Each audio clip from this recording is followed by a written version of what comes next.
Punjab Assembly session adjourned till Friday. Chief Minister Punjab will not take vote of confidence. Will Governor Punjab Elahi Rahman issue a notification to remove Chief Minister Punjab Pervez Elahi tomorrow?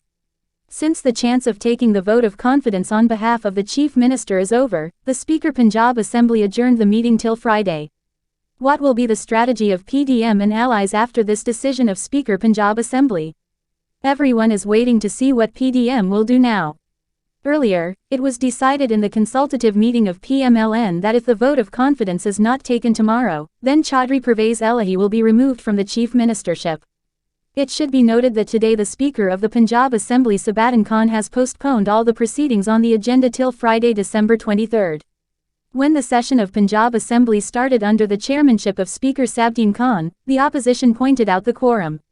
The meeting was adjourned for 5 minutes as the quorum was not reached. Later, the Speaker postponed all the proceedings on the agenda till Friday and gave a ruling that today's proceedings are over, so the meeting is adjourned till Friday. It should be noted that yesterday, the opposition has submitted a no-confidence motion against Chief Minister Punjab Pervez Elahi, Speaker Punjab Assembly Sabatin Khan and Deputy Speaker Wasiq Qayyum, while Governor Punjab Elahi Rahman has asked Chief Minister Punjab Pervez Elahi to take a vote of confidence from the Assembly on December 21.